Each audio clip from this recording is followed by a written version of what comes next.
Кавказский народ маленький, 100 тысяч человек. Народ маленький. Зато за ним стоит дух очень большой. Тот дух стоит за ним, который еще не может понять этот мир, до чего может докатиться это все. А если у него дух большой, то он проигрыша не бывает. Тело можно убить, а дух его, он вечный будет.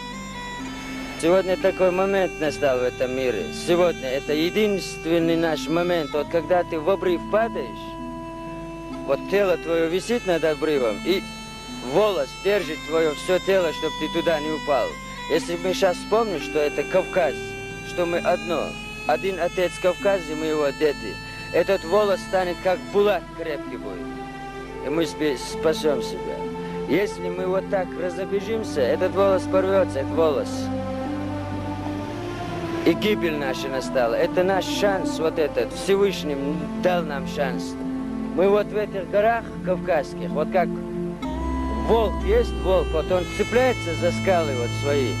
Вот мясо вот это с костей все сразу срежут наше, все мясо уберут с костей, наши кости вот так в эти скалы встанут вот так вот, вцепятся в эти скалы и будут звать Всевышнего, чтобы он помог этому Кавказу стать опять Кавказом.